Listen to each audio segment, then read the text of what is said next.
Top five, top five, top five. Yeah, girl, you ready to do this? You ready to count this thing down? We're doing the top five, heard? Yeah, let's set it off with 1, 2, 3, 4.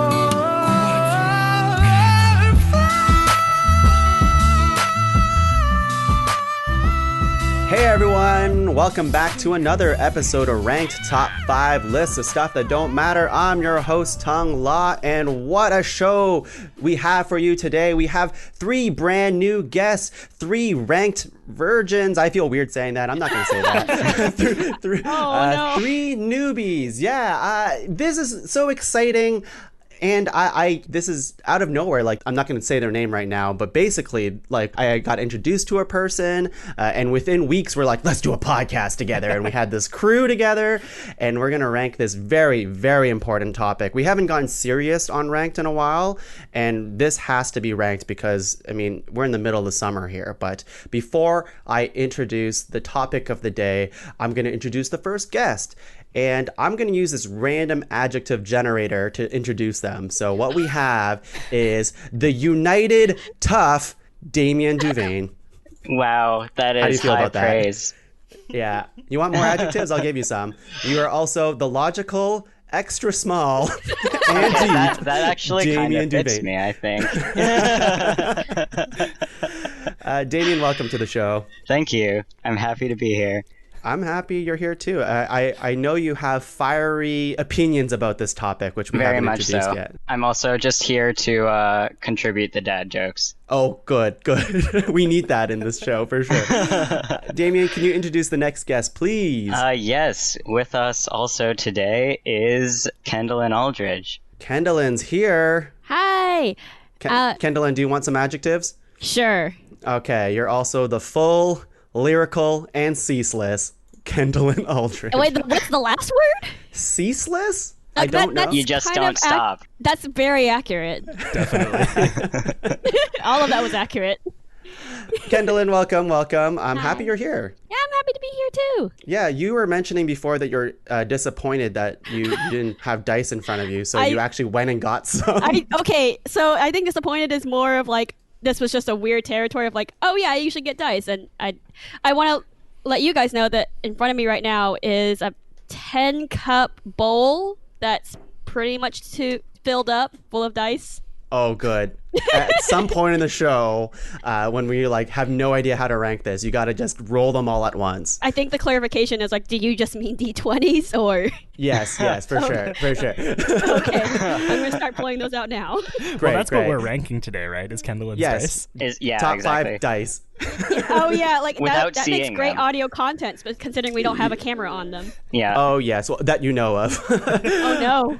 Kendalyn, can you introduce the last guest, please? Yes, I'd like to introduce Tom. They are awesome. Tom Zalatnai. Did I say that right? You did say that right. Thank you. Fantastic.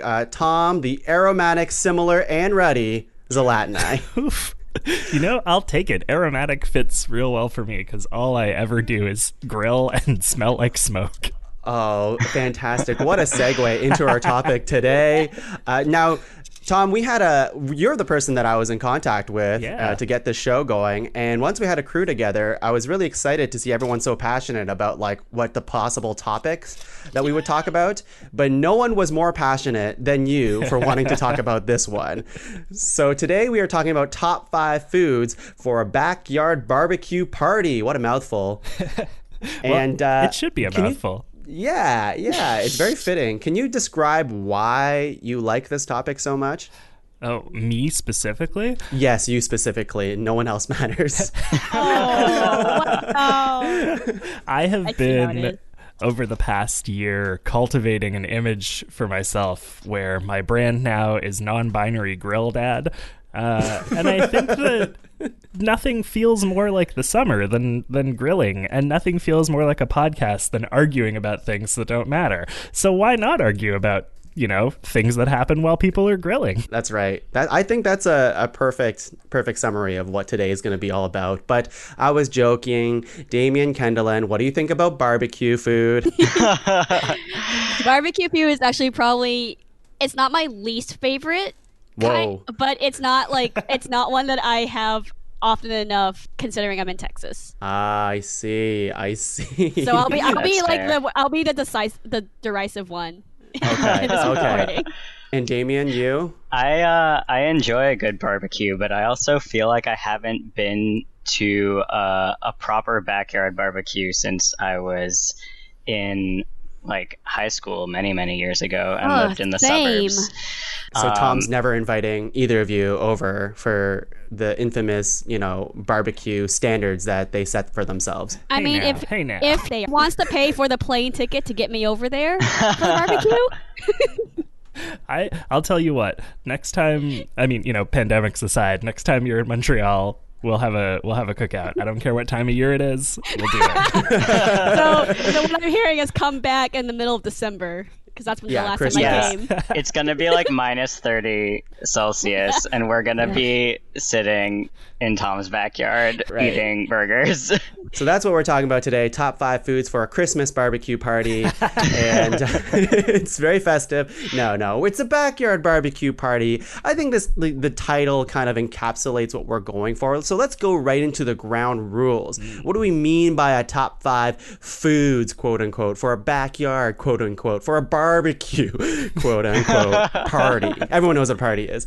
Let's come up with this. What do you guys think? Well, I think when we were first chatting about this together, the main question that came up was, are we talking specifically about things that go on the grill, or are we talking about all the stuff that, gets on the table? And I think what we decided was sides matter, desserts matter, Definitely. all the food that comes to a barbecue matters, even if it doesn't touch flames, right? Yeah, it's not top 5 foods to grill on a barbecue. It's more like when you go to a barbecue party, if you're get invited, it's hey, I'm having a barbecue, you should come over. There's more to it than just what's on the grill, right? It's the whole picture that we're thinking of. What other ground rules do we want to go with? So I have a question for the rules. Yes. Kind of the philosophical, when is a car no longer a car question. But Classic are question. different kinds of burger, are burgers one item, or would a burger with a different set of toppings on it be different? Oh, good. Yeah, so let's I think there is room for discussion on this for sure, different types of meat. To make things easier today, I think we can assume that all condiments and toppings don't have to be nominated. Yeah. Things like mustard and ketchup, things like a pickle to go on my burger, or hot peppers, that kind of stuff. I think we can just sidestep that, because those are just extra stuff, right? Yeah, I will say though that what makes up the burger does matter a whole bunch, but there is a risk of going into rank your favorite burger. Right. Yeah, We don't yeah, want to which get too I- much into point. the semantics there. I also have more of a clarification question that kind of goes with Damian's, is we are specifically focusing on Western idea of barbecue and not Korean barbecue. I never said. Okay. I mean, if you want to, well, I guess I've never been to a Korean backyard barbecue party. Exactly. So, I I've would been to a argue. Korean barbecue before, but it's a much different way to approach it, I think. Yeah, I would argue that if somebody brought Korean barbecued meat to a backyard barbecue, I would probably give that person a big ol' hug, because that sounds great. No, for sure. Because as I was thinking over this topic, I was especially with the pandemic, I haven't been to or had a lot of barbecue food in the past year, if not more than that. But I have gone to Korean barbecue in the past year, so it's kind of what are we constituting as our topic of barbecue? Right. I guess my image is the typical Western barbecue scenario in my head, but I mean, I'd be open to hearing some crazy nominations for sure. And I if I go to your place and you have Korean barbecue food on the grill or whatever, I'd be interested for sure. So I did go to at least one barbecue, like, Western backyard barbecue in high school where a guy had brought bulgogi and was doing it up on the grill. So I think it counts. I think it counts Yeah. too. Yeah. There's another ground rule I want to go through too. And I think just so we don't waste nominations on it, I think we can assume beverages are also included so that we don't have to nominate a specific beverage. What do you think about that? That works for me. That works. Yeah, I Maybe we agree. can do like a bonus round of like best pairing of beverages or like best beverages like at a barbecue. Interesting. Yeah, that's a companion episode. Let's not get ahead of ourselves here. But yeah, I don't think we want to be like waste our nominations on being like 7-Up, Sprite, or Coke. Like it's just like or beer. Like it doesn't matter. Like we know beverages are a staple to having a successful backyard barbecue. I should hope so. Okay, is there anything else we want to discuss here? And if anything comes up, we can definitely scream at each other while it's happening. Which I hope is what happened. I know I just met most of you today, so I am fully aware to break these friendships that we created today just to get my way on this list. We have no expectations, so we can create whatever friendship we want today. It's Exactly. true. Yeah. I think that it might be good to establish where everyone's at, like geographically, or I guess what kind of Bulbasaur. Wow, I'm tired. What kind of barbecue culture each of us comes from originally, if that makes sense. Like Charmander. because it's a Pokemon episode now. Wow, but you know what I mean. Just because I think like Kendalyn, being in Texas, has a different barbecue culture locally than I might here in Montreal. And Tuong, you're in Toronto. I'm in Waterloo, but yes, Close Ontario, enough. that kind of stuff. Yeah. Damien, yourself? I am currently in Montreal, but I am from the Midwestern U.S. Oh, I interesting. will further clarify that I was raised in Dallas, Texas, but my mother comes from Mississippi and Tennessee, so I have a mixed barbecue background. Ooh. Oh, how exciting. Yeah. I'm excited for your takes now. You have such a unique perspective where I'm like the most basic you could get with this kind of stuff. But let's just get into it, shall we? Yeah. Just like every episode of Ranked, we're going to go around 3 times, nominating 3 nominations each, making a master list of 12 and whittling that down to a tasty top 5 foods for a backyard barbecue party list. Oh my God, I'm ran out of breath there. So I'll go first, and I think we should have this discussion. So I'm going to go ahead and give the most softball answer for a barbecue, and I think burgers is obviously something that we should talk about. And I think the thing with burgers is I like the nominations, like the general idea of burgers, but there's definitely different types of burgers. So I think at this point we should identify, like, is beef burger versus chicken burgers versus tofu burgers a different nomination, or do we have enough nominations that we're fine with saying burgers? What do you think? I am fine with just saying burgers. I think sort of the versatility of what you can make burgers out of is one of their big strengths. Especially, I mean, personally, I think like veggie options for burgers tend to be much better than veggie options for like hot dogs. Yes. Interesting. Yes, I also agree. I'm in the same boat of thinking like if we're gonna have to like narrow down things that come to a barbecue to 5 best things, I don't think we can get too caught up on like the specific composition of those things. Like, right. Yeah, I think a chicken burger is a burger, and I'm not just saying that because Burger King paid me to. It's like it's gotta be, if it has the sort of if it has the composition, kind of meat between 2 buns, if it's calling itself a burger, I think we need to respect that it identifies as a burger and let it be a burger. I saw on Burger King, they tweeted something about, like, they're like, oh my goodness, we have a new burger where our cows fart less, and that's going to make it tastier. And I think that's fascinating. I thought cows, like, isn't half their thing is, like, they create, like, a lot of the methane stuff? Oh, yeah, it seems like a Okay. good environmental thing, but they're like, it's going to taste better. And I don't know. I'm not sure. I've never tasted a cow that farted less, so we'll see one. So this is really off topic. So is this going to become, like, a new ranking system, like, of like cage-free eggs and cruelty-free this. It's like Oh. less farting this. Yeah, maybe that's very that's it's possible. Oh no. Top How do you 5 measure animals that? you wish farted less.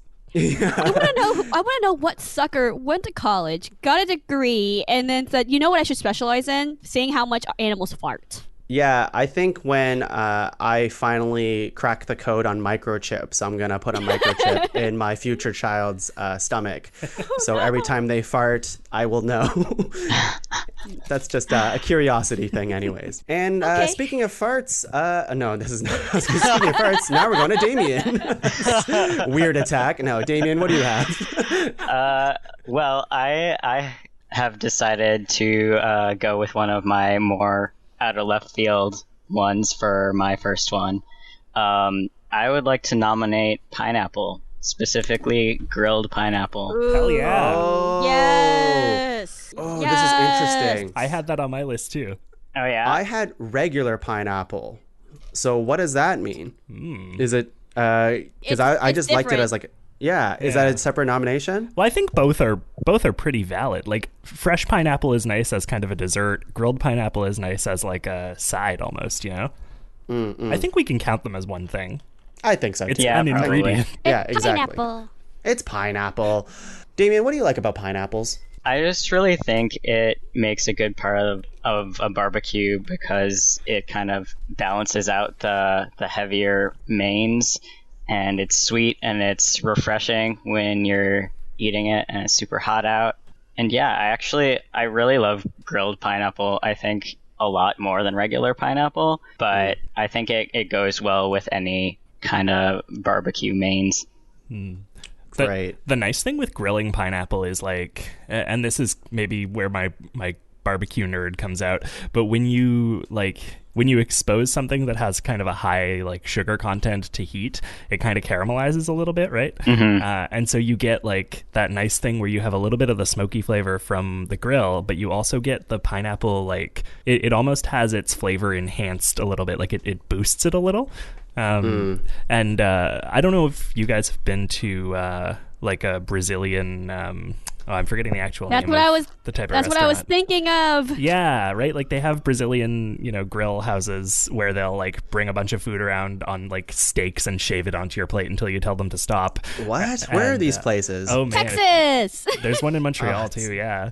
There's like 5 of them here. Presumably also in Wow. Brazil. I don't know. But Specifically not in Brazil.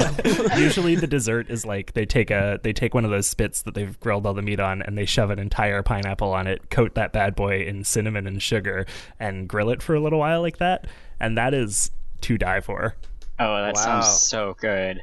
It does sound really good. Now, Damian, I don't know much about you, but is it true you don't even like cut the pineapple when you eat it? You just bite right into it? Yes, I prefer to eat the spiky portions of the pineapple along with the rest of the In pineapple. fact, you only I like to think eat it the really spiky adds an portions, is element what I of heard. danger and excitement to the whole It process. enhances your pineapple ability. Yeah. +5 to pineapple. Kendalyn, what do you have? So I wanted to go somewhere a little bit different, and I believe here, like in the barbecue restaurants we have, like there is like an odd fish option. So I like when they put like the fish on the grill, like with like cedar or Yeah. Oh yeah. Oh, yum. So is your nomination like fish or is salmon it specifically. salmon? Yeah. I think we can Yeah. specify that. Yeah, Yeah, salmon. because I don't know if anyone else, because I didn't do too much research into it because that was my specific choice. Right. Because I know, or again, Korean barbecue, you can do certain kinds of fish, salmon, etc. right. Yeah. I think a cedar plank salmon is a pretty standard thing. It's tasty. It's real nice. I salmon's just a damn tasty fish. It is. Yeah, I like it a lot. It has just so much flavor and it's kind of fatty too. And it's just like for me, like, because I for my comparison to my other nominations I have, salmon is just like when you're not in the mood for like red meat, salmon's just really nice and crisp and Yeah. And I always feel smarter eating fish because, like, my mom once told me, she's like, Tuong, if you eat fish, you're going to be so smart because it's good for your brain. My mom did that too. You know? you got tricked with that too? I mean, I think it's partially right. There's omega-3 and stuff, but I thought, like, every time I ate, like, a whole fish, I, like, became, like, so much smarter. Not see, the and case. here my mom's like, oh, man, fish is expensive. It's not true. worth it. Yeah, it's so expensive. That's why we should move out like east or something. I think it's cheaper out there. Tom. Yeah. First nomination. My first nomination is one that is, I think, going to do pretty well by virtue of being a side, but also having a kind of function to it, and that is potato chips. Whoa! Wow, this is okay. Wow, this is Whoa. unexpected. So let me explain. You know, you got huge variety of chips, right? Just like with burgers, you can kind of make a case that there's, you know, not even make a case. There are just objectively way too many flavors of chip, way too many styles of chip. So you can bring kind of anything to the table with this. But in addition to being a nice crunchy treat that you can eat on the side, you know, maybe while you're waiting for the grill to heat up, maybe while you're waiting for enough burgers to be made because, like, you know, you're at a party of 10 people, but the grill fits 3 patties at a time. Whatever the situation, chips are there. They're dependable. They're here for you. They have different flavors. But the extra feature that chips have, and I'm thinking specifically of Doritos at this point, but, you know, I think all chips would work in some capacity, is that you can use them as kindling to get your fire started on your grill. What? A whole lot faster. Really? Whoa! Whoa, Yeah. what? Wait, what? So here's a little charcoal grilling pro tip from the non-binary grill dad. If you are grilling on charcoal and you need to get your coals started a little bit faster, an old trick is to wad up newspaper, maybe get it, you know, put a little oil on it and then stick that underneath your charcoal and light that first because it'll burn for a while. And that gives time for the flames to, like, you know, really light the coals, and then the coals will do the rest of the job. But if you don't have newspaper because it's 2020 and people don't, you know, have newspapers anymore, you can use Doritos.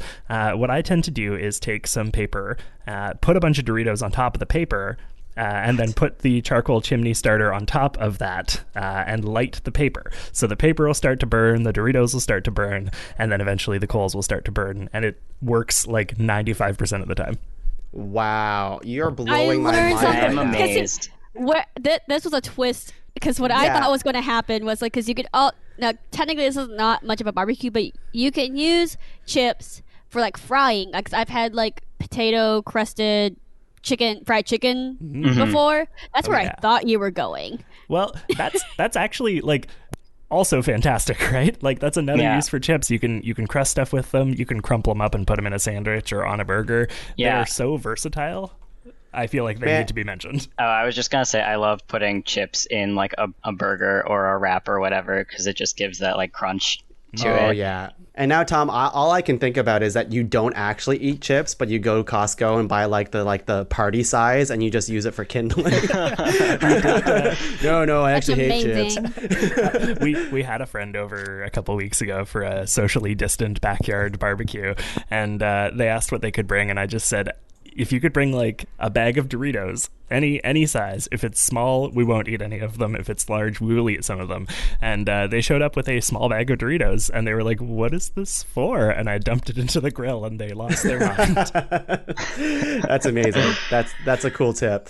Let's go to round 2, everyone. Round 2. What a wild round 1 we had. Some stuff that I was not anticipating at all, especially the chips. But let's see here. I'm going to go with another one that goes on the grill. Let's bring it back to the actual barbecue here. And I'm not going to go with another like standard nomination. This one's a little bit more unique. But I love seeing it anytime I would go to someone's place. I don't yet have a barbecue, so I can only do this at like friends and family's place. But I'm talking about a shish kebab. Ooh, yeah. Ooh. There's shish kebabs are awesome because it's just like a variety of shit, but on a stick. And it's just like... you know, I never feel guilty with eating a shish kebab because I'm like, guess what? There's freaking veggies on this thing. There's true. like pepper. And you get like a variety of it too. Yeah. Definitely. So like, I guess I'm talking. I mean, like, should I specify the type of shish kebab, but I think like I don't know if we need to. I think like shish it's like kebab. the same thing as like a burger, because you could spin yourself into a hole of like, saying that a veggie kebab is like, more barbecue than like a steak and veggie kebab. Or like a chicken kebab or whatever, or shrimp kebab, that kind of thing. Shrimp. Oh yeah. Yeah. No, I think this is another one where we need to just take we need to almost think of it as just the skewers that are the part that is essential to the kebab, and then everything else is a topping on it, Yeah. Yeah, I'm definitely. into it. And then when grilled together, it makes this glorious pointy stick thing. And yeah, there's just like, I don't know, like my favorite things on a kebab, obviously the meat, like I'm a meat hound, but like also I love having a pepper on there, or like an onion, or like a zook would be really good on it. Yeah. A zook? A zook. Yeah, that's what the kids are calling it these days, Kendalyn. So. Okay. Or you can call it a kini. It took me like 3 full seconds to parse what you meant. I still don't know, but that's okay. Oh, a zucchini, I guess, is what the regular people would call it. But I either call it a zook or a kini. My brain went into places I probably shouldn't have gone with that. I was like, okay. Yeah, I'm curious, but I'm afraid to ask. So let's just move on. Damian, what do you got? I'm gonna, I think, nominate another classic. I am gonna nominate hot dogs. Mm-hmm. Great. Can we add sausages to this, the mix of here, or what do we think about that? Or are they too different? I would be okay with combining them, if only because of the number of times that I've taken a sausage off the grill and put it in a hot dog bun. Yeah. Although for this one, well, this might just be personal preference for me, but I personally would separate hot dogs from like a bratwurst, because for me, because those are true. different, and you can prepare Oh, you're right. differently too. Brats are like it's too high of a like meat to everything else ratio for me. Right. Okay. I would say hot dog separate then. Yeah, I'm okay with it. Yeah, all right. Yeah. You just talked me out of it. Damian, what do you like about hot dogs? Well, I'm from the Midwest, so I grew up eating Chicago-style hot dogs at a barbecue. They're just really good. You just throw a bunch of condiments and like onion and everything on it. And it's just a combination of a bunch of different flavors. It's portable enough that you can eat it with one hand. So if you like want to wander around the barbecue, if there's like other stuff going on at like the backyard barbecue, like volleyball or like lawn games or whatever, you can just wander around and still take your food with you. Yeah. Just a really good outdoor option. I love it. Yeah, me too. And they make me feel, I mean, like, it's very summery, a hot dog, I think. And, like, you can, like, just mow down an infinite amount of them. At least I can. And then, like, at the point where I'm just, like, too full to eat, I will still just grab, like, extra wieners off the grill and just eat them without the bun. So. The other thing that's kind of nice with hot dogs is, like, they can kind of be an afterthought for the person who's doing the grilling. Like, you can be... just last night I was making burgers, and I remembered we had hot dogs, and like my toddler likes hot dogs, so I was like, okay, cool. And you can really just kind of throw them on the grill, put them on the sort of indirect heat part of it. They will very gradually cook while you're dealing with other stuff, and then you can just take them off whenever, and it's like, okay, cool. This tube of like pre-cooked meat is now heated and tasty. And took me very little effort. This tube of like a bunch of animal parts and some questionable things. Yeah. Yeah.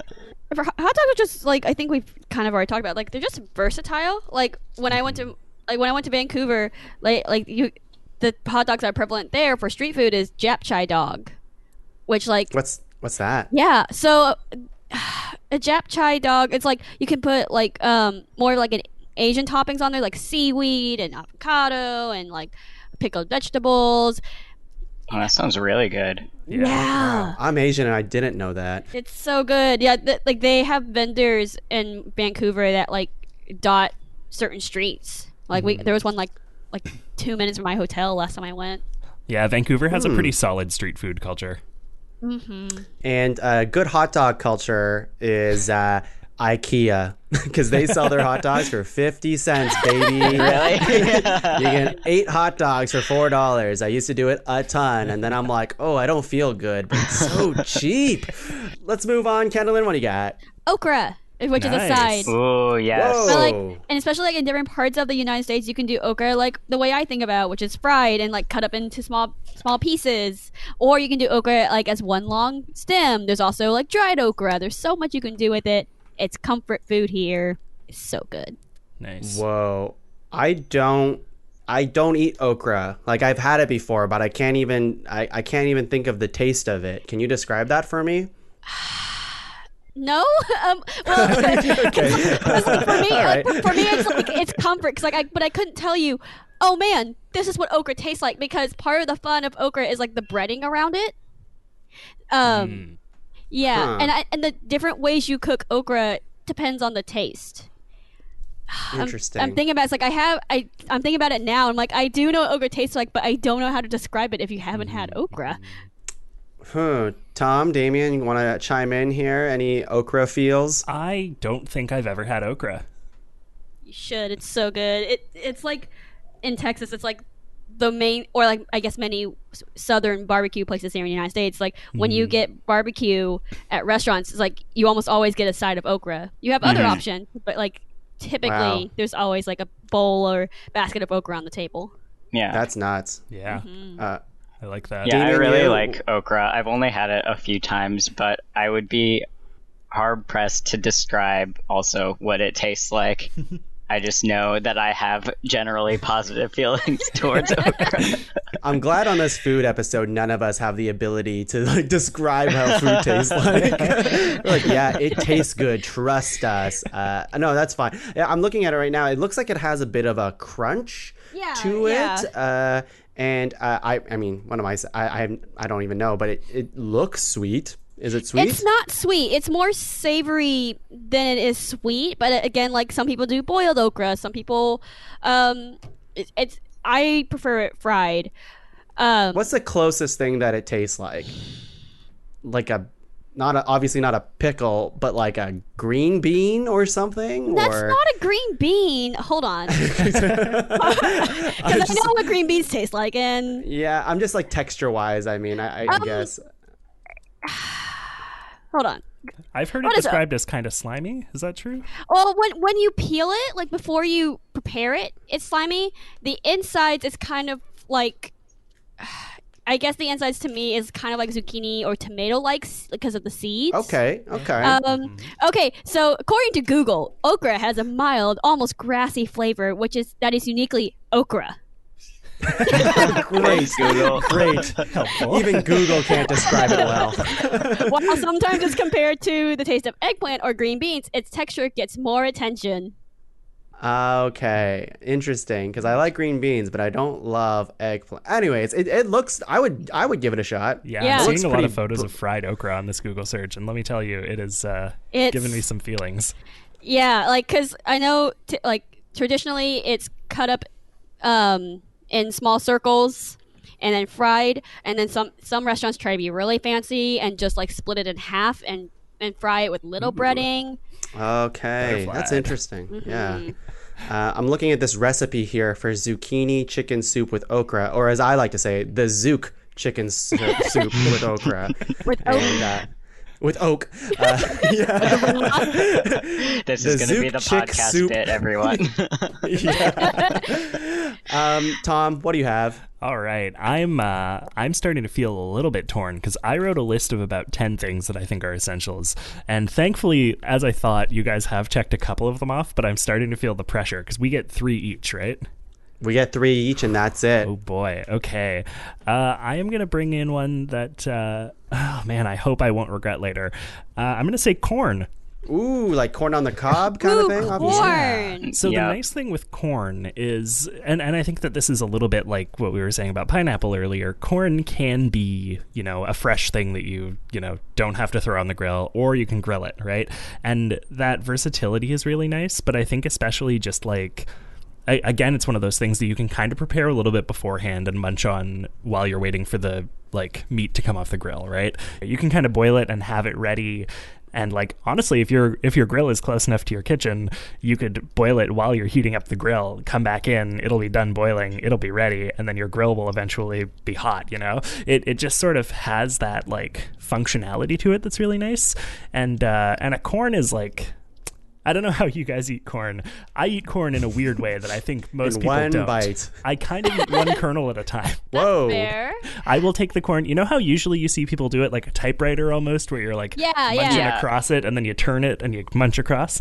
Have you seen the meme about like that's been circulating saying, "Oh, how do you eat corn?" and showing like different examples? No, but I think I'm maybe about to accidentally describe it. So rather than eat it like a typewriter, I will turn it the other way around so that it's kind of vertical, and I'll hold it from the base, and I will just like use my teeth to pull off one kernel at a time, turning it, kind of rotating it in a circle and very gradually working my way down, and then eventually I'm kind of deep throating the cob to get to the last couple of kernels. Boy, but that's what I was asking. I was going to ask next. Wow, so you have it like a vertical popsicle ice cream cone type of situation, but then you kind of just nibble at the corn and rotate it as you go. Yeah, because I find when I eat it typewriter style, some of the kernel doesn't come off necessarily, right? Like you always kind of... That's fair. Yeah, like there's sort of sinewy bits that still stick to it, but if you do it vertically, you can really pop individual kernels off with your teeth. You may be onto something, because that's my problem with corn on the cob. That's it, and I find it gets stuck in my teeth less that way too. Whoa. Yeah. This seems like a hack. It's a terrible hack. You're blowing my mind. First with corn and then with chips. What's happening? I'm also blowing my corn, apparently. Oh, God. Yeah. And I've been doing it the typewriter style, and I've been trying to deep throat it that way, just completely that sounds horizontal. like a challenge. Getting back on corn, something that I like is like corn is so culturally different. Like you have street corn, cream corn. My favorite thing about corn is like that I think of is like the one episode in MASH where they do all the holidays in one episode and they forget corn, showing like it's so important for these kind of things. Well, that's it, right? It's a food that feels like it's important to parties almost. Specifically 4th of July barbecue parties. Yeah, I like that. I definitely enjoy a grilled corn or just having corn at a backyard barbecue party. But shall we go into round 3, the final round of nominations? Yeah. I'm so anxious. Yeah, I know. I feel like I'm gonna fuck it up, but I always do, so that's okay. Okay. I think we need a salad in here. But not your green salad. And I'm struggling which one I want to go with. But I think I prefer a potato salad at a backyard barbecue party. Oh, no. Oh, no. Did I pick wrong? This is where the controversy arises. There are no wrong or right answers in here. This is just a matter of opinion. Okay. Wow, that's really civil of you. Okay, I'm curious because we got a and a ugh. So, what do you, Kendalyn? I need to hear.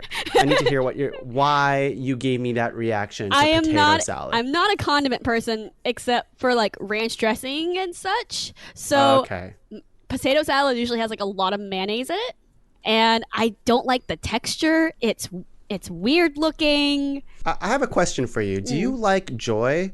I mean, I do really enjoy Almond Joys. Thank you for asking. Because if you like Joy, then you should probably like potato salad. Nope. Okay. All right. Well, anti-Joy. Damian, thoughts? On potato salad? On potato salad. I really like potato salad. But yeah, I grew up with the like really thick, like creamy potato salad always being a part of like our outdoor barbecues. I guess, very much a Midwestern thing. I don't know actually, but I specifically remember loving Mrs. Jerry's potato salad specifically as a youth. Is this a brand or a person you knew? Who is that? I think it's a brand. It probably also is a person. I would assume. I would hope so. But it's just this really rich, like, absolutely, probably has tons of mayo in it, potato salad. I don't know if I would still like it as an adult, but as a kid, I would just, like, eat entire tubs of it. Nice. I think you can do so much with potato salad though, like give it the right like give it some dill or like you know just like really just make it more than just a tub of mayonnaise and potato. But Tom, what do you think? Yeah, I'm glad you mentioned that, because when you said potato salad, I said, oh yeah. I was the one who had the big positive reaction there. And for me, like, potato salad, I understand Kendalyn's complaint about like too much mayonnaise on a salad. I get that. I also, am sensitive to, Damian being from the Midwest, and therefore, mayonnaise being on every salad is just a factor, right? Kind of being sort of in the middle, where I don't have the most positive relationship with mayonnaise, but I do love potato salad. I can say, and I will say, potato salad, much like all the other kind of side salads like pasta salads and coleslaws and whatnot, there can be such a huge variety in terms of what you do to dress it that you can have a potato salad that's a little bit less mayonnaise-y. You can have one that kind of has more of a vinaigrette kind of situation with it. I'm a big fan of potato salad with like a small amount of mayonnaise and like lots of crunchy bits, pickles and celery and whatnot. So I'm a big fan of potato salad. I think it absolutely deserves to be mentioned. I think it's just it's a bomb side to have next to like your burger, for example. So you have your meat, but then you have like a cold little side that's also filling too. It's just nice to have. Yeah. It's nice to have. Damian, what do you got? Final nomination for my here. Final round. Oof, I'm looking at my list and trying to decide which one to do. I think going back to corn, because corn comes in so many forms, I would like to specifically nominate cornbread. Ooh. Whoa. Cornbread. That is definitely its own animal, yeah.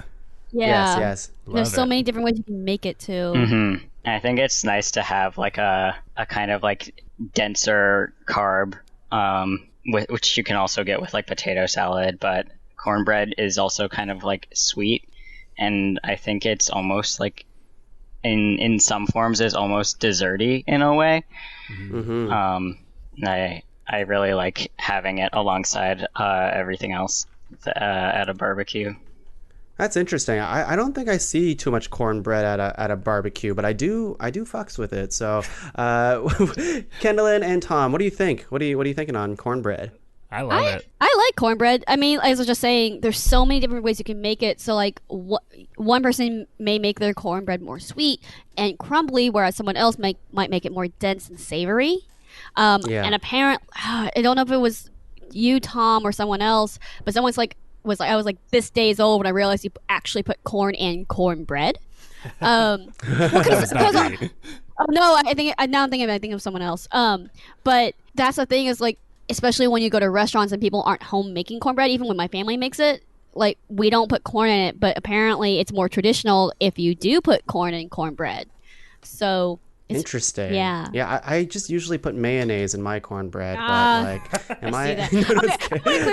I don't like straight up mayonnaise. I do like aiolis. Okay. Oh yes. I wanted to make sure you were clear. It's like, I'm not so anti-joy that I'm like all condiments must die, but I just don't do like straight mayonnaise. Okay. Like, to be clear, I don't do straight mayonnaise either. I'm not like keg standing mayonnaise on my spare time.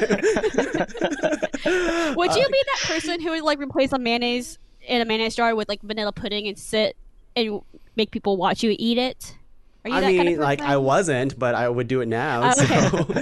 I would very specifically make people watch me do it.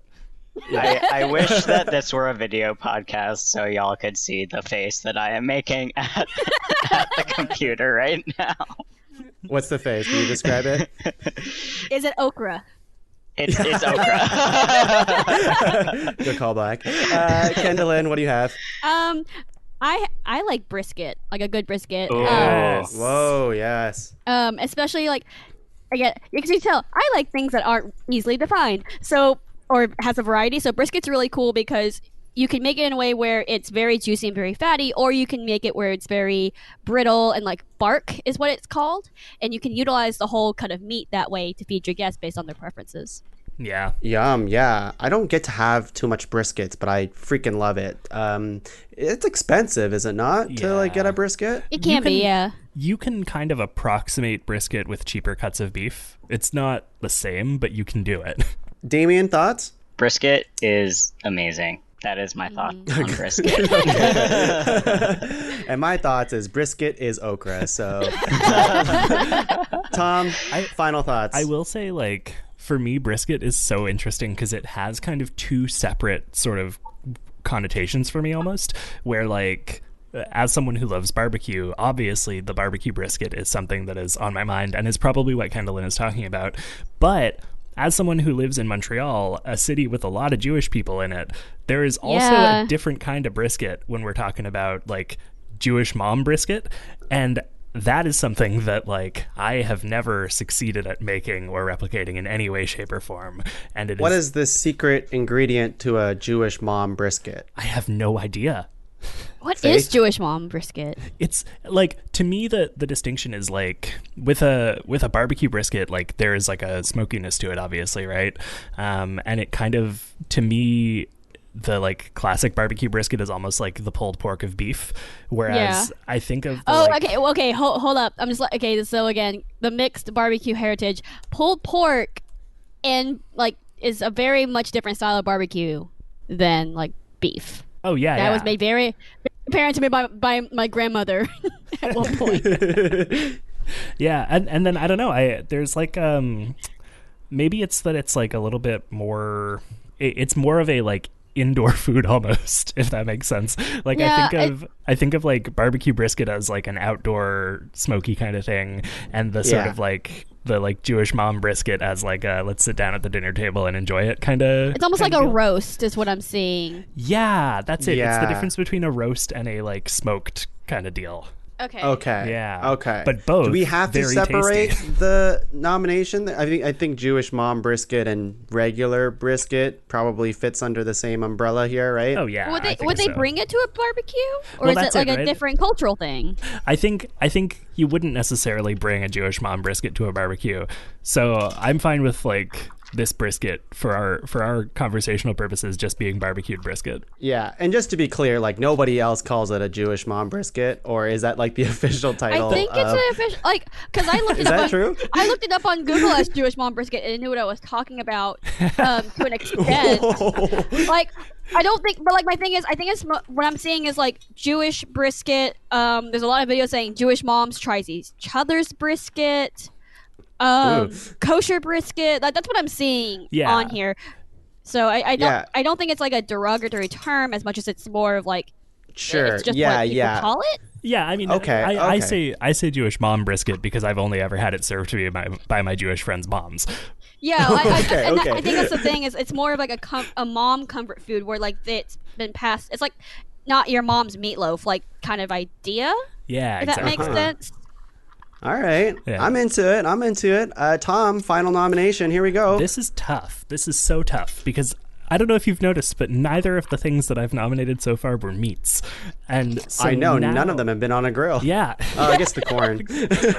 So now I'm in a spot where I'm kind of like, I'm torn a little bit because what I have left on my list are two sides, a dessert, and two kinds of meat. And I'm sort of looking at it and I'm like, shit, I really want to throw the dessert in there just because I think we have no desserts yet, and it would definitely make the top 5 at that point.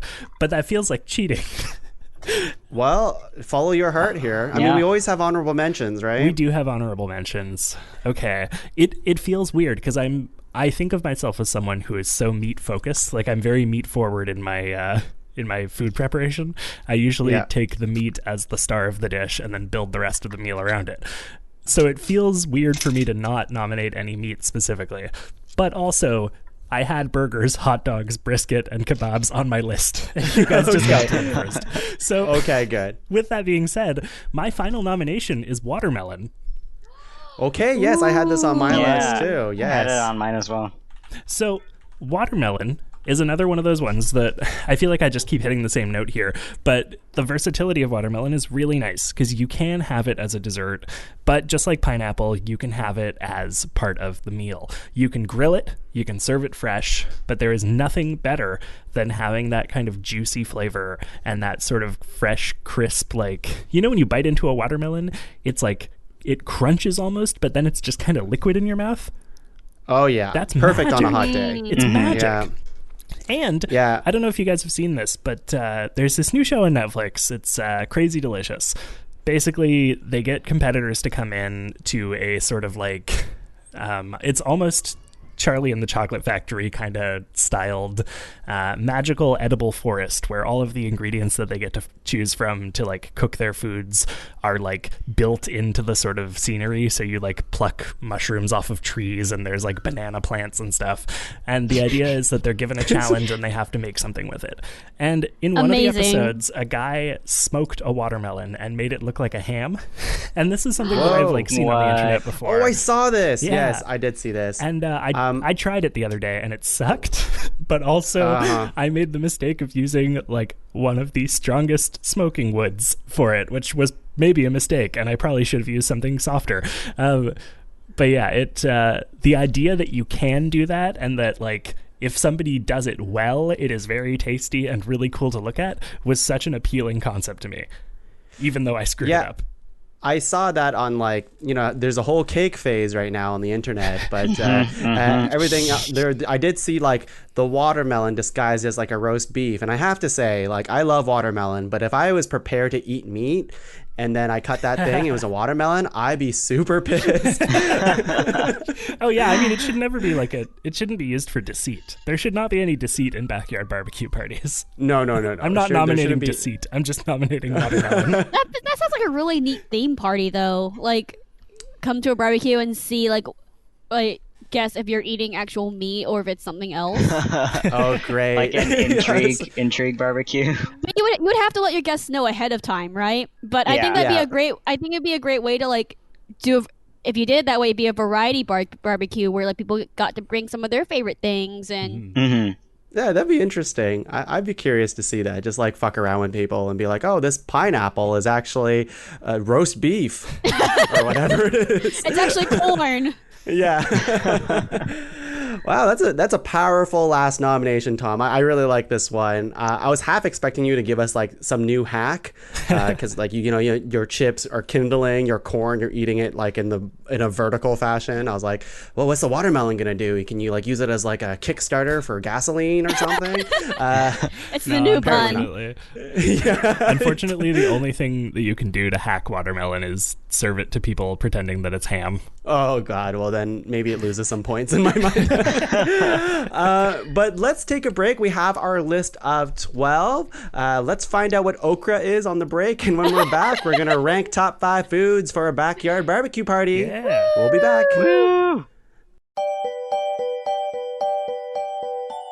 Hello, welcome my preciouses to my lair.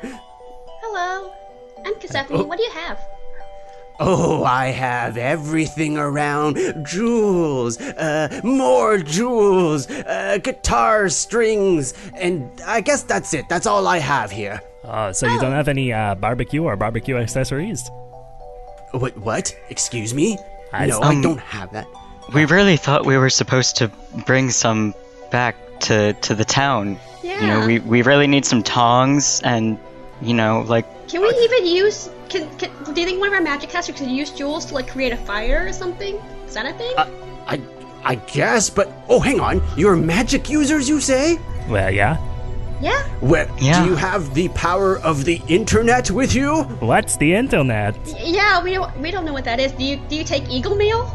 Oh, Eagle Mail? Yes, of course we take that, but I think there's a quicker way. Here, let me give you my goblin laptop. And if you go to www.podcavern.com, you can click on the Amazon affiliate link and support a new lair. And if you buy anything off this link, it won't cost you any extra money, and it helps fund the lovely place that is the Pod Cavern, my second home. Oh, look, we can Wait. buy barbecue stuff from here. Hold on, I think this keyboard might be in Sylvan. Could you repeat that address for me? Yes, of course, it's podcavern.com. Okay, cool. And like again, it won't cost us any extra money to use this link, right? No extra gold, no extra doubloons, no extra whatever currency you use. I guess we'll take this laptop and go. No, that's my laptop.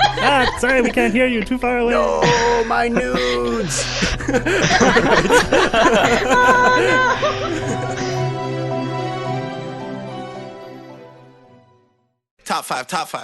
Hey everyone, we are back. We just had a lovely little break. I still don't know what okra is, but that's okay. We have a list of 12 in front of us. How are we feeling about this list of 12, first of all? I think this would make an awesome barbecue. Yeah. Yeah. Can we just like have it be a top 12 things and then commit to bringing them all to a barbecue No, together? that would defeat the whole purpose of this show. Oh, fine. No, we have to make it into a top 5 list. So I'm going to repeat everything that was just mentioned in the first half, and that's burgers, pineapple, salmon, or cedar plank salmon. I'm just going to say salmon. Potato chips, shish kebab, hot dogs, okra, corn, potato salad, cornbread, brisket, and watermelon. Okay. What nominations do we want to star for further consideration? I will say that try not to star your own. Star someone else's and see where that brings us. We'll start with Damian. What do you want to star? I just really want to star okra. Okay. I knew this would happen, but God damn it. Kendalyn? I want to star chips. All right. Okay. Tom? I'm going to star burgers. Of course. And I'm going to star watermelon. Okay, so we have 4 starred, and now let's just, we can make it an open floor right now. Anybody can star anything else, and we'll just take it from there. Mm-hmm. What do people think? I feel like I'd really like to star potato salad. Okay. We're starring them for consideration for the top 5. Just for consideration, so we know what we're working with here. Is there any other stars on this list that should belong? Have we already starred salmon? We have not. I would like to star salmon. Wow, okay. This is not what I was expecting. Corn. Okay, so we have quite a bit starred right now. So let me just repeat what we have. We have burgers that are starred, potato salad, salmon, okra, potato chips, corn, and watermelon. That's 7. Is there anything else that like we really want on this list? I kind of feel like I would like to have either kebabs or hot dogs starred, but I don't necessarily need both. Does anyone have strong feelings about one or the other? I feel like hot dogs have more of an accessibility than kebabs sometimes. Sure. That makes sense. Interesting. I mean, they're definitely like a staple for sure. That's more what it is. I feel like hot dogs are a staple. Kebabs but like you could use more exciting. Yeah, but you can also use a kebab as a side for like the burger, right? Because or the salmon, or you can put the salmon burger on the kebab. This is true. Whoa. That's true. You can put several of the ingredients in this list onto a kebab. Yeah, we could commit to putting, say, pineapple, hot dog, cornbread, and brisket onto a kebab. Is the whole list just a kebab? We've solved the puzzle. Did we just break this whole podcast? So my thing is that burgers are definitely a staple, and I feel like that's like an easy lob, right? And I love hot dogs. I truly do. But I would feel weird having 2 like kind of, I don't know, easy nominations on the list, like just burgers and hot dogs. You know, It doesn't sound very exciting, even though I know we're just making a top 5 here. That's a whole different top 5, like a whole different like debate. Yeah. Should we star kebabs then? I agree with starring kebabs. Yeah. Let's do it. I think there's just more to kebabs, right? Like we mentioned, like different meats you can have. Like you can do beef, different like chicken, glazes. Shrimp. Yeah. And again, like if we were doing this like one big barbecue, like the kebab could be like a side to the salmon or the burger. It just provides a nice balance, or it could be an appetizer. Yeah. Okay. Cool. Let's talk about the ones. I'll just repeat the ones that have not been starred, and then we'll work from there. So pineapple, hot dogs, and cornbread and brisket have not been starred. Is there anything there that we want to have? I'm pretty okay with this. I do think pineapple is a sad one to lose, but I'm okay with losing it. I'd rather a watermelon, I think. Yeah. That's fair. Like, can I turn my pineapple to look like a piece of meat? Probably. I don't think so. Oh, you can? Okay, never mind. Pineapple's on the list. I think if we're choosing between those two, I'm fine with us having watermelon over pineapple. I guess you could make a pineapple look like a. Oh, sorry. I think you could make a pineapple look like chicken versus. Wait. Ooh, yeah. Elaborate, please. Well, like, because you can cut it in a way to look like a rotisserie chicken, and then like when you smoke it and like grill it, it would have that golden color. Well, because like I looked at the pictures for the watermelon, and like I thought you were gonna suggest taking like a really like a long thick strip of it from the side and making it look like a chicken breast, and then you said you could make it look like a rotisserie chicken. Wow.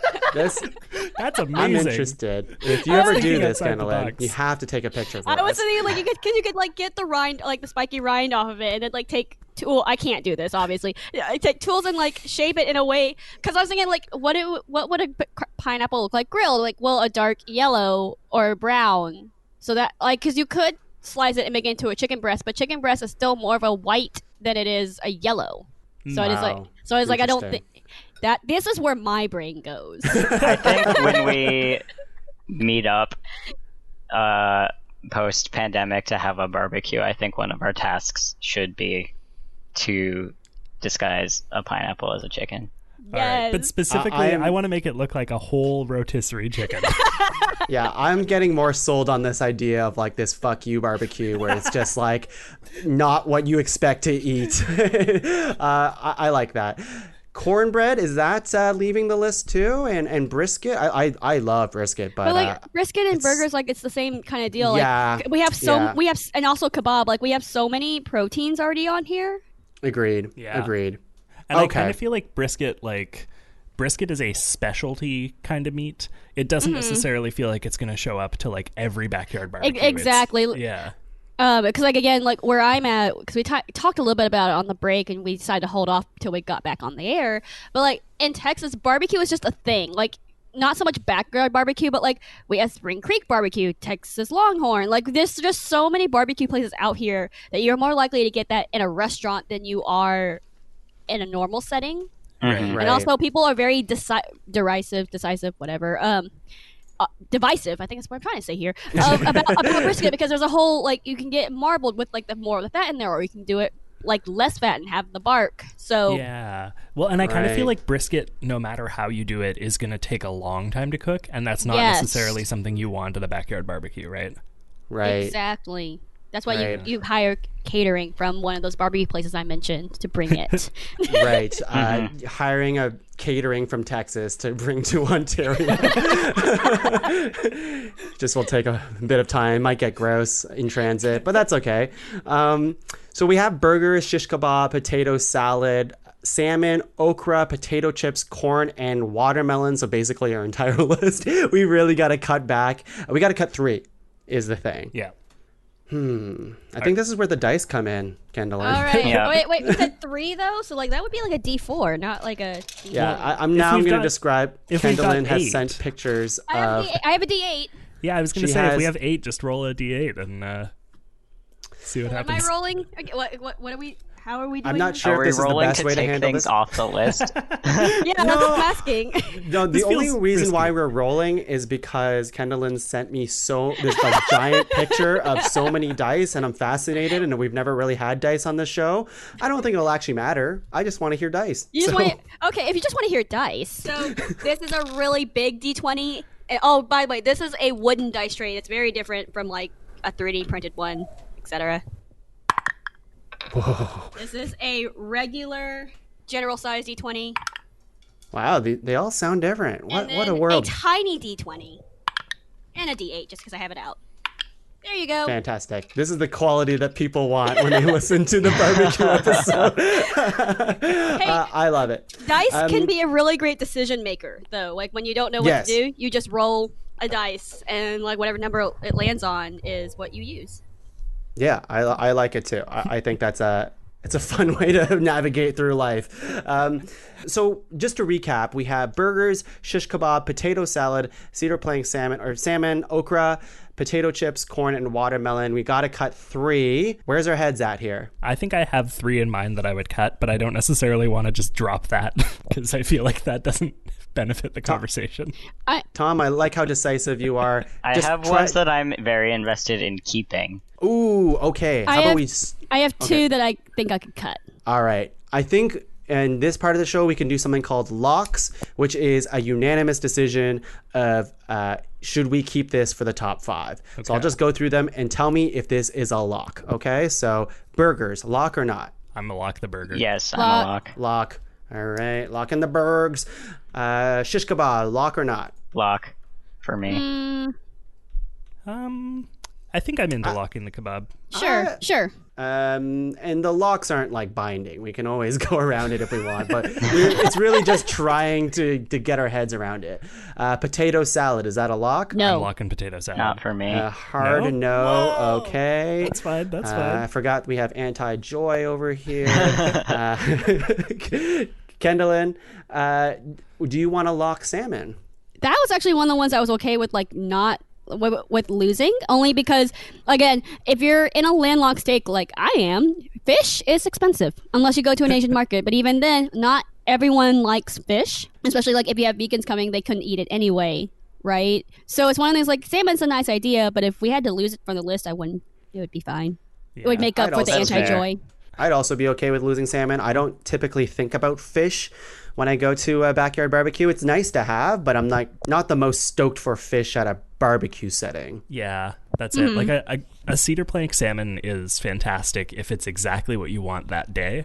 But if I went to a barbecue party and someone was like, great, we're having burgers and hot dogs and also I'm going to make the backyard smell like fish for the next 45 minutes, I would probably be kind of mad. Right. That's fair. Damian, you're okay with that? I can get behind taking salmon off the list, yeah. Salmon is off the list, and now we're going to the controversial okra. Is it controversial, though? Like, I think the only controversy is the taste. I have no idea. I've never... I can't remember the taste, so it's kind of the wild card in my head. But again, it's kind of like a naivety thing, because I can't remember what it tastes like. Yeah, so it's not something I usually eat at a barbecue, but I'd be happy to talk more about it. Yeah, like, because it's definitely like a savory kind of a plant. It's just one of the things, it's one of those weird things where when you're thinking of fried okra, not okra by itself, but like fried okra, which you get a lot here in Texas, I think the breading gives you a lot more of the flavor than the actual fried part. Because again, it's a small circle. It's not like a big chunk of okra overall. Right. It's kind of like the idea of chips or Skittles or M&Ms. Or popcorn, right? You pop it in your mouth as you talk and stuff. It's more it's snackable. Yeah, it's a snackable. Interesting. And I think it offers like some variety in terms of like texture, and it offers another like plant-based or like vegan or vegetarian friendly side to have along with everything else. I'm open to talking about this more. Let's see if we can cut anything else. What do we think about potato chips? I kind of want to lock potato chips personally, but I'm fine with losing them if other people are anti. I don't know. I'm good with chips because that's something you just would have. You just have chips. Right? But I'm also looking at like corn and watermelon, and I'd rather those two things, I think, than chips, I guess. Like, I don't know. Personally, I think chips are good, but I would also be fine with replacing them with other sides. Yeah, I can see that. Yeah, because we got to think about our side game here, right? Like, we have potato salad, okra, potato chips, corn, and like we have mostly sides on this list. So, but the only thing we've locked so far is burgers. So if we've locked burgers and kebabs, then we're in a pretty okay spot. Like we can have all sides from here on out. Well, we have to. That's what we start. But like, what do we think is like a more superior? Okay, so we have 1, 2, 3, 4, 5, 6, 7. So we need to cut 2 out of potato salad, okra, potato chips, corn, and watermelon. I would motion to cut okra if only because 2 of us, it sounds like, have not really knowingly had it. one person likes it a lot and the other can't totally describe it. It doesn't necessarily feel like the strongest contender for the top 5. Well, and that's true. Like, and again, like the cool thing about barbecue, like most cuisines, it's very cultural and it's very like much regional too, right? So Totally. Because like for me, if I think versus like, oh, if I actually went, my family held a barbecue right now, would there be okra? Probably not. Oh, interesting. It's kind of like brisket in a way. Yeah. Whereas like my neighbor might be like, oh yeah, we have okra all the time. So I don't know if okra would be something that everyone would have at their barbecue. Yeah, I feel bad for saying this, but I'm fine with losing it in lieu of the other ones for sure. Yeah, I'm good. Yeah. Sure. Where I'm at this point is that I'm noticing we have 2 things that are made with potatoes, 2 things that are like straight up vegetables, and watermelon are the ones that we've got left to choose from. Okay, and I would like to motion watermelon as a lock. Yeah, that's where I'm also at. Yeah. All right. Okay. So we have burgers, kebabs, and watermelon locked in, and then we have to choose between 2 things made with potatoes and 2 things made with vegetables. Yep. Now, I don't know about you guys, if we want but a I kind of feel balanced like barbecue. we could have one of each. Yeah. That's it. We have to think about our party composition here, right? Yeah, Yeah. definitely. So yeah, potato salad, potato chips, corn. What was the other one that we're battling? Or is that it? It's kind of it, We need to cut one more. So out of potato salads, potato chips, and corn. And I think the battle would be chips versus salad, yeah? I think so. Yeah, because I think corn's pretty much locked in. Is it? Yeah. I would be happy to lock in corn. I love corn, but I'm just like, no, I love corn. I'm gonna stick with that belief here. I love corn. I was gonna say it's like watermelon, but then I was thinking about it more, and I'm like, wait a second, no, it's not. So it's down to chips and potato salad then. I think salad's more interesting of a pick for a barbecue than chips, personally. That's where I'm at too, but Yeah, I it's will definitely also interesting, I will also but say I that wouldn't chips have are it. versatile. Also, like potato salad is like from like what I watch of like sitcoms and stuff. Potato salad is always the gag thing of like, oh, I brought potato salad. Like, oh, don't eat the room. Don't eat the room temperature. Don't eat the room temperature potato salad. Yeah. You know? Did That's you also actually just what I recently was rewatch thinking that when I episode of The put- Office? What? I didn't hear you, Tom. I said, did you also recently rewatch that episode of The Office? No, but like I'm that makes a lot more sense why I would know that specifically. I feel like there's other things I've watched where like because potato salad is not a big sitcom trope, but like when it happens, it's not surprising. Oh yeah, no, it absolutely it doesn't sit in the sun well. No. No, but I think it slaps. So It does. I mean, it does literally slap. Like, wait, like because when you take the spoon, it goes. So. Yeah.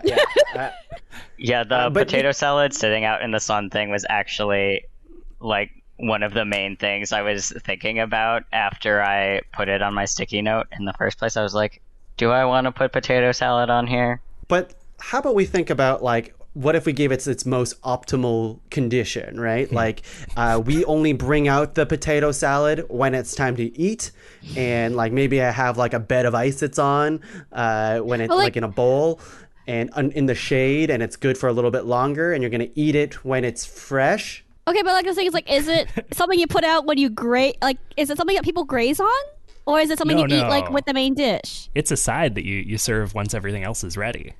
Oh. Again, I don't eat much potato salad, so I would have no frame of reference. In that case, I would having it almost on ice, lean more towards chips so that we have a grazing option on this list. Interesting. I mean, you could cut up watermelon and have it as grazing, but like usually you do that like when you graze on watermelon, it's not in a barbecue setting or like a meal setting. It's just more of like it's out.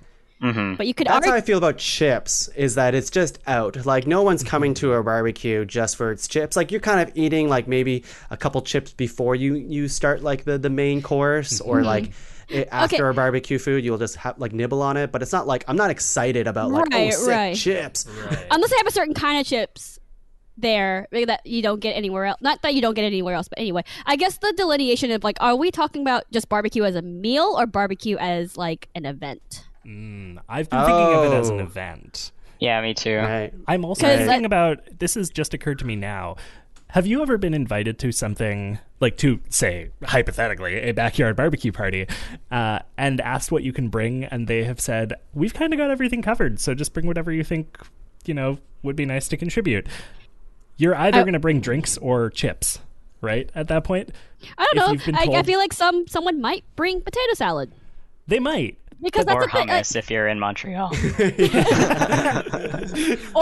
veggie plate. Like there's always there's always that one person that brings the veggie plate with like the ranch in the middle. That's true. Oh, gotta love that middle ranch veggie plate. Yeah, but if like I'm preparing like a backyard barbecue and I'm bringing all my friends, I'm bringing all you guys over to my backyard barbecue party. Oh, like, we're friends. We're friends for now. And and if the last thing I would think about is like getting the chips, I guess. And I'm not sure how stoked people would be for just having like just chips there. I don't know. I don't know. I mean, I don't think anyone would be stoked to be like, oh man, you have chips? Great. But I do think it's like while people are mingling, waiting for the food to be ready, they're there, right? Yeah, they're the appetizer. Like, that, and like also if sometimes, someone might be like, hey, yo, I know this person doesn't carry Doritos Ranch, and I love Doritos Ranch, so I'm going to bring Doritos Ranch. So, but also you can make the same argument for potato salad. It's like, while it's not a grazable, be like, oh man, someone brought potato salad from like this one childhood company that I love. Yeah. I would make the potato salad personally because I'm a potato salad snob. But Tuong made his famous potato salad. Yeah. Yeah. But I'm not going to be like, Tuong bought chips. Like, it doesn't sound right, Tuong really loves us. Like, he spent like the 2 seconds it takes to like pick out a bag of chips. Do you know what this reminds me of? Like in the episode of Friends where they put Phoebe in charge of the cups during like this party. And she like ends up doing like a snow cone machine and all this. That's what I feel like a chips would be. It's like, you're in charge of the chips. Well, what does that mean? It's like, you're in charge of the chips. So they would just like go overboard. Yeah, they would go crazy with it. That's true. If you have like a good selection of chips at a barbecue, I would argue that it is exciting. Yes, but it's never more than like 2 different bags, I feel like, or like 3 different bags. But like, here's my last argument, and maybe I'm fine either way. I just like arguing about stuff. But if I'm thinking about like the plate, okay? So if I have a plate and I'm ready to eat, and I have my burger, I got my shish kebab, and then later I'll have my corn on the same plate. So we'll see. Maybe I'll grab it afterwards. And watermelon's definitely desserty, right? Yeah. But then I have like a potato salad, like this cold dollop of potato salad there. That's like a nice little. I wouldn't say it kind of like. It changes. Like it's like, okay, I'm eating a lot of meat. Now I'm gonna go to the potato salad, and now I'm gonna go back to the burger kind of thing. Now I suddenly need a fork. Okay, that's fine. That was something else I was going to bring up. When you look at it like plating and hygiene wise, potato salad's a little bit better because like there's never like one decided rule of how to get potato chips. Ooh, interesting. Because I'm a little torn there. Because, like, on the one hand, I don't necessarily want to favor the thing where everybody at this party is putting their hands in the same bag and grabbing whatever comes out. On the other hand, there is something to be said about a meal where everything is finger food. Because if you have ever been in a situation where you're like, you have potato salad on your plate with a fork, and you have a burger, and you have a corn on the cob, all on the same plate, and maybe it's like a paper plate because you're at an outdoor barbecue. When you have to put down your fork, hold your plate at the right angle, pick up the burger, eat it with your hand, it starts to get a little bit fumbly and uncomfortable. Well, that, and also the potato salad, when it touches anything else, it will taste like a little bit of like potato salad. Right. Interesting. Also, Tuong, I do appreciate this is not a video because would not have appreciated my face when talking about going back for potato salad. I assume you had like a giant smile and like drool dripping down your shirt. So whatever makes me seem more joyous. Yes. Well, that makes you seem more joyous for sure. Okay. I'm torn. I truly am.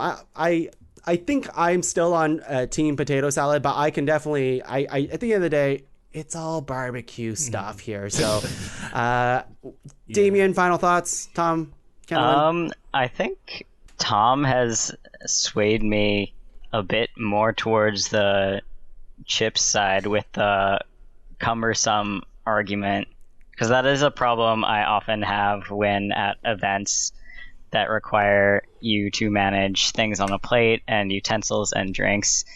And I think there is an advantage to having as much as possible be food that you can easily pick up and carry around.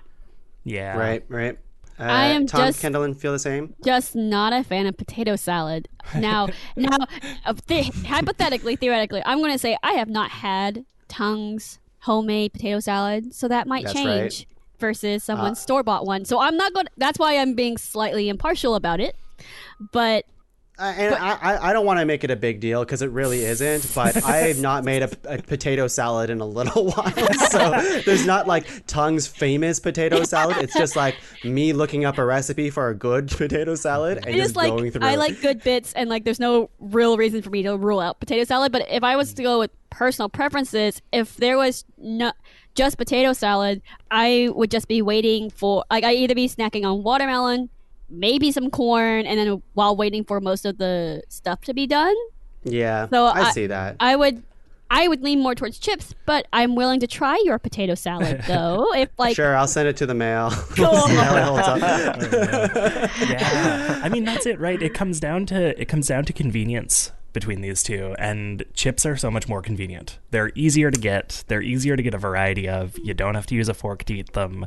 They're grazable. I'm definitely team chips on this one, despite the fact that I will say I love potato salad and I had it on my list. I just don't know if it, I don't know if it ranks for me. Okay. I think I see where my place is, and and it's in the corner. No. I'll eat this potato salad on my own with a fork. Thank you very much. There's been potato salad this whole time. So we have is, you know what I'm gonna freaking do to you guys is I'm going to invite you to the mystery barbecue party, and I'm gonna have a bag of potato chips, quote unquote, and when you bite into it, it's gonna be freaking potato salad. So I can see that being a thing. Are they chips that are flavored to taste like potato salad, or is this a potato chip bag full of potato salad? Because those are two different experiences. That's exactly what it is. I was thinking somehow you got potato salad, you're able to like dry it into like chip form. No, I'm not drying it. Put it in a hydraulic press and just like flatten it. Oh god, it's gonna be wet mayonnaise in a bag. And you're gonna have to like it because I invited you over. I'll be a good guest and try it. I'll say I tried it, but like I'll be the one kind of like nibbling at the fork. What we have is burgers, shish kebab, potato chips, corn, and watermelon. That's 5. I like this. So I think now we have to rank them, and I think it only makes sense to have potato chips at 5. Yeah, for sure. Because of all the discussion we had, right? I'm okay with it. It's not where I would have put them, but I'm okay with it. Compared to what we have on the list, it's just chips are underwhelming. So like I'm okay with putting it at 5. Yeah. So underwhelming that potato salad should make the list. So no, potato salad is like a notch below underwhelming. It's not even there. What's number 4? So I had chips at number 4 and watermelon at number 5. But I think if we're feeling chips for number 5, I'm going to throw out watermelon as number 4 because I think watermelon is wonderful, but I don't know that it's the top 3 for me. That's fair. But I'm also that's how I feel about corn also. Because like that's the thing is like watermelon, at least I know like I can get excited about it, and like I can do a gamble if is it a sweet watermelon or not a sweet watermelon versus corn. Corn is nice, but it's like okra. It's corn, right? Unless you like do street corn or like smoked corn or popcorn, like it's not going to have too much of the flavor except for the butter you put on it or like the other seasonings. Right. That's fair. I think I also would put watermelon above corn. Okay. Like corn. But that's just personal preference for me. Yeah. I'm okay with this. So we're thinking corn number 4, watermelon 3? Yeah. Is that where we're at? Definitely corn number 4. I think those two are interchangeable for me. Like I think watermelon is like a nice, I guess they're both kind of like a nice cherry on top at a barbecue. Right. Like if there's corn or watermelon there, I'm like, fuck yeah. But I guess I'm not really sure what I'd feel. I think I'd prefer a watermelon afterwards, because it's that bite into a watermelon on a really hot day is like, oh, so good. Yeah. I Yeah. get that. I think Okay. Yeah, I think watermelon above corn makes sense to me, if only because like it adds a little more variety in the sweetness. Yeah. Yeah. Okay, so what we have is 5 potato chips, 4 corn, 3 watermelon. Now, the battle between burgers and shish kebab. Now, this is I'm only bringing this up because I think the obvious answer is burgers at number 1. Mm-hmm. But Yeah. I really want us to think about this. Is it too basic B? Like, is it just too basic to put burgers at number 1? Well, I mean, And- but this goes back to our thing of like what you're constituting the burger of, like, because the loophole with a kebab, right, is like, if we're not taking it as an event, if we're just talking about the meal. The loophole with a kebab is you can put salmon on it, you can put pineapple, you can yes, put okra. that's what I'm saying. But that's the thing, is like this argument and debate dribble down to what consists of that, or just the idea of, because like thing is, I don't do a whole lot of kebabs at my barbecue. Is it only because it's inconvenient to do it? I just don't And it's think, like more pricier? I don't think pricier is the problem, because like you can make kebabs out of just like small steak bits, or even like bits of burger if you wanted to, right? It's just, in the social group I'm in and the way I grew up, we didn't think of kebabs often. Mm-hmm. I have an interesting question for you guys. When we are having a backyard barbecue party, who all is invited? Are we inviting like just people, like we're all in our 20s, 30s, whatever, kind of young adult types? Or are we inviting like, you know, the elderly? Are we inviting children? Because I think if I we're just thought it inviting was children, all of it. I thought it was just the ones in this recording session. Yeah, it's hard to say. I mean, like, I would say, yeah, just think about it as just like either the people in this recording session, or like if you were to go to, like, you don't have to be the one hosting it. Right. Like you can just go over to a backyard barbecue, and this is the ideal food you want to see at this barbecue and eat. But I think I would be more mad to not see burgers than I would to not see kebabs. When I see kebabs, I'm like, that's cool, that's exciting, I'm gonna eat a couple of them. But if I go to a barbecue and there's no burgers, I'm always kind of like, what have I just gotten myself into? I will say, like, because I'm more on the side of burgers than kebabs, but I will say, like, with Tom's question about children or elderly, the fun thing about a kebab is, like, it's interactive, right? You could have a kebab buffet, and, like, your kids can pick out, like, oh, I prefer that, like, and they could have fun, like, making different combinations. But you can I put like whatever that, toppings actually. you want on your burger, too. That's true. I'm just thinking, like, kids are going to have more fun, like, you know, shish kebabbing something than mixing a burger. As soon as you said interactive, I was just picturing like a burger as like a video game controller with an LCD screen. I'm like, what burgers are you eating? Oh, kebabs are interactive. I personally prefer my food as non-interactive as possible. I don't even want to eat it. Right. Damian, thoughts? I think I also would be more expecting to see burgers at a barbecue. On the other hand, I really do love just that you can stick anything you want in any order onto a kebab and get whatever flavor combinations you want out of it. I also really think I mean, you can also put different rubs and spices and whatever into a burger, but I love glazes, so glazes on a kebab is just really good for me personally. But No, I can agree you with do like a marinated like beef patty? Yeah, Ooh, yeah. I just don't cook a lot of meats, so That's fair. That's fair. I have less experience with marinating I've done more meats marinating and such. during the pandemic than I have like ever, so that's fair. Yeah. Shout out to the pandemic for improving everyone's cooking game significantly. I don't know if we need to shout out the pandemic. I don't think it needs more credit or recognition. Fun story on like a tangential story on that. So do you guys remember when like swine flu was like a big thing, H1N1? So I don't remember a big impact on my school, but I know it was a big thing everywhere. And so my school, the drill team, swingsters, whatever you want to call them, what they did there, thanks, we want to dedicate this thing to blank. And to be funny, and as a sarcastic note, they said the drill team would like to dedicate their performance to swine flu. Thank you, swine flu. Oh, no. Well, this podcast is definitely not dedicated to COVID. So, COVID, if you're listening, fuck you. So let's see. Hot take.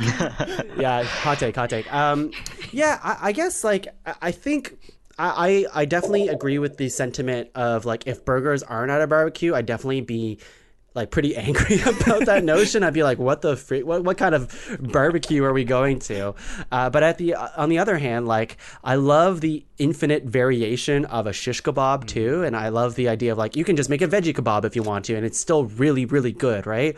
Or you can just like just make a giant meat kebab if you wanted to as well, or just a combination of everything. Like I think the variation on kebabs is quite larger, and I hesitate to put burgers number one only because I don't want to be basic about it and be like burgers number one, obviously.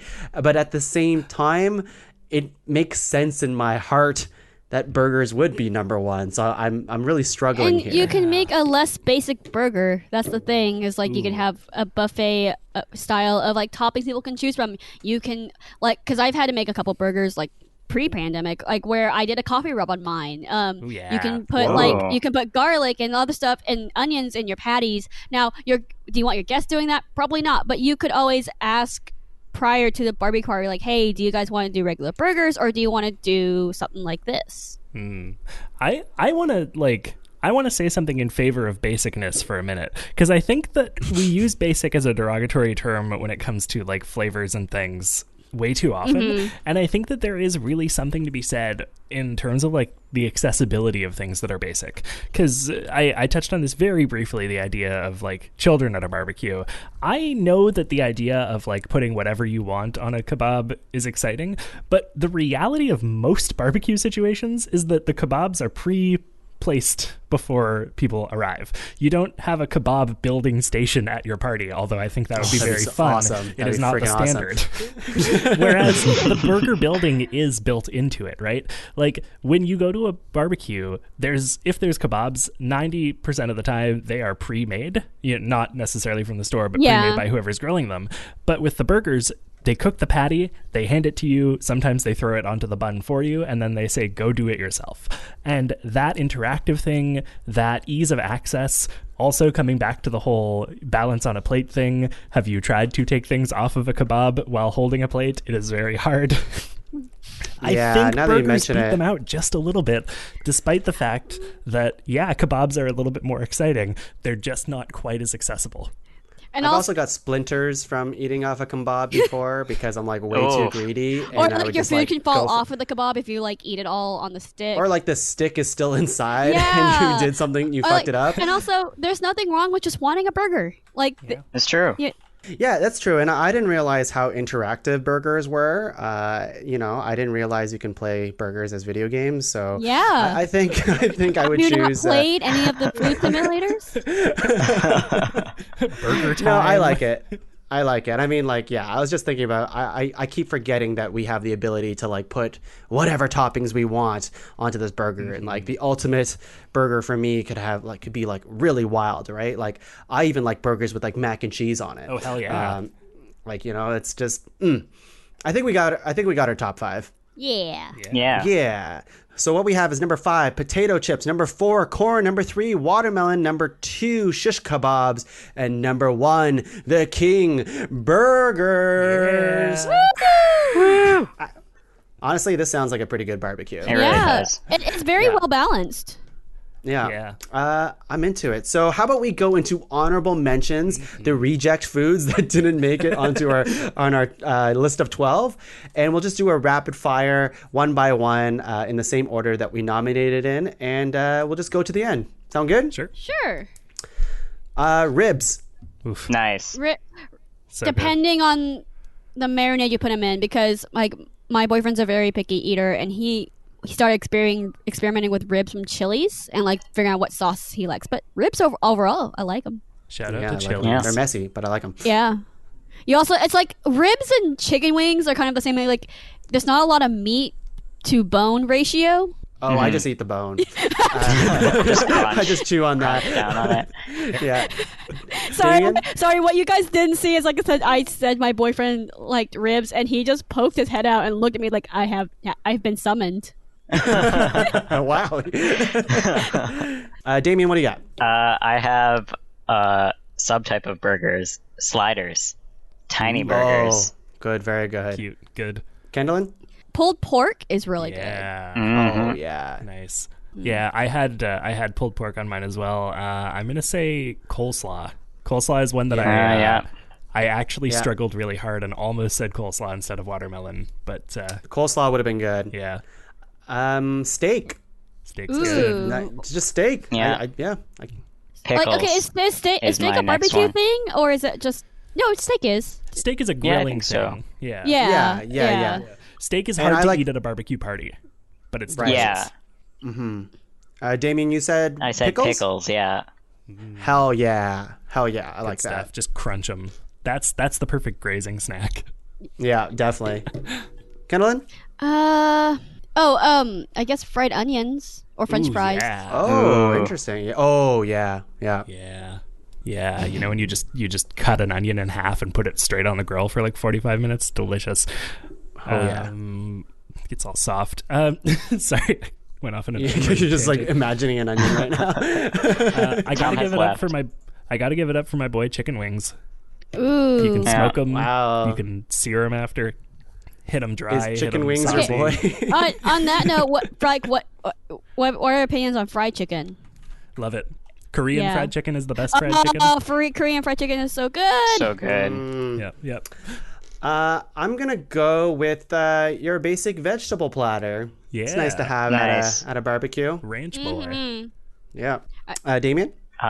Well, I am out of my sticky note of food nominations, but I would just like to bring up a sauce, which is pineapple habanero sauce. Ooh, that sounds Oh, yum. Kendalyn, do you have any more? good. Just sauces in general, but like I like bell peppers. Like Oh, yeah. Like a whole Yeah, grilled peppers bell are good. pepper.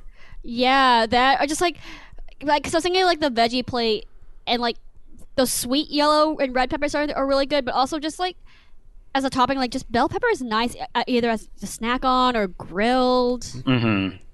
Yeah. Let me make that image even better for you, Kendalyn. Imagine a bell pepper, just slowly cooking on a grill. And then I have this tub of mayonnaise, and I'm going to put it on... Okay. I'm betrayed. I really thought you were going to say you cut it open and it's potato salad. That's what I thought you were going with too. That's like I was emotionally like yes, this is so good, yay! And then Yeah. and then mayonnaise like Would you prefer if it was a cake or something? cake in a bell pepper. Any cake makers out there, send us a picture of your bell pepper cakes. Yeah. Tom, Or you want to onion. rapid fire the rest of yours? I actually only have one left on my list, and it was pasta salad. Oh, yes. That was the salad I was... pasta salad, yes. Wait, I don't understand. You like pasta salad but not potato salad? They are Because both but- made with Oh mayonnaise. no, But, pasta like, salad can be a it's vinaigrette. different. Oh, okay, that's But true. You could also, do like that. even like the creamier pasta salads, like you can either do it like with avocado or like the thing is with potato salad, it's also a texture thing because it's soft potatoes, right? And then with like pasta salad, there's at least a firmness in there, and it's not like a thick sauce coating it. I don't mind mayonnaise. Like the thing is, if the sauce in the potato salad, like mayonnaise, is mixed with other stuff, it's fine. I'm probably not going to get a lot of it, but potato salad is just like potatoes, other vegetables, and a lot of mayonnaise, and I'm not here for that. I have no words. And the rest of my nominations, I'll just rapid fire them here. Sausages and asparagus. Oof. Asparagus is a Jalapeno good one. poppers. Asparagus! How did I forget asparagus? Damn. Yeah. Jalapeno cheese. poppers. Yeah, jalapeno poppers, like a cheese platter or Oh. something. Dip that cheese in ranch. Smoked cheese, like smoked. Yep. Mm. Nachos would be fun at a barbecue. Is that a barbecue And thing? Not Yeah, specifically, but it'd be yum. pretty cool. Yeah. Again- And here's my last one. I'm gonna send it through the chat because I can't really explain it as because it's a Vietnamese thing here. This is called Nam Nung, and it's a Vietnamese grilled pork sausage, or like just a meatball in like that in a looks really sausage good. form, and it's so freaking tasty. But the only problem is if I couldn't just sell it to you guys without like you actually tasting it. Sure. Right. It's Is very it sweet is it as the well and okra savory. of Vietnamese barbecue? No, it's better. Okay, I'll give you that. Is it anything like a kafta? You know, the like it's like maybe this is something that I know about that you guys don't know about. It's like usually ground lamb kebab kind of deal. But yeah, no, that looks fantastic. I'd be very into That looks very really into that. good. Yeah. A link. Oh, great. I Give just us sent you guys the the link link. instead of the image. Oh, I've seen these. yes, yes. I just don't think I've had them. Yes, I do like these a lot, but I would give it up to the Nam Nung that I posted. It has a different flavor to it that I just like a little bit better, just like preference based. But Sure. yeah. But anyways, there we that's go, the yeah. end of the honorable mentions here, and that's the end of our show. Thank you so much, Damian, for being on the show. Thank you for having me. Very fun to hear your hot takes on food. Now, what do you have for the people that you want to plug? I am also on a D&D podcast with these fine folks called Natural Toonie. And I can be found on Twitter at Fae Disaster, FAE Disaster. Excellent stuff. Kendalyn, I think we're friends, but Yeah. I think we made it. I now view you as someone with poor taste, but no, I'm just kidding. I I'm mean, kidding. that's not far from. I think I think my whole shtick with people is like I don't have poor taste. I just am a snob in some ways. So No, I joke. I like that you came in with also hot takes, and you win me over with like just pictures of your dice collection. So, well, if you Kendalyn, want more of that, you can find me on Instagram as the Growing Dice Hoard. wow. Which is really all I do is I just post pictures of my ever-growing dice collection. You can also find me as it's linked in this one, but as Kenny is here, which has my remaining modeling adventures. I'm also a co-host of Natural Toonie. I want to specify that Damian and I are, well, at least I am. I'm in the spin-off cast for Sapphire Springs. I'm not in the Surviving Hotties. Check it out. I love it. Tom, what do you have? Bring us home. Yeah, Thank you for being on the cast. Thank you for putting this together or my helping me pleasure. bring this together. Yeah, thank it you was so a lot much of for fun. having us. Yeah, in addition to I am a player and the DM on Natural Toonie. We got 2 campaigns. I DM one and play the other. So you should definitely check out Natural Toonie. It's a lot of fun if you like D&D.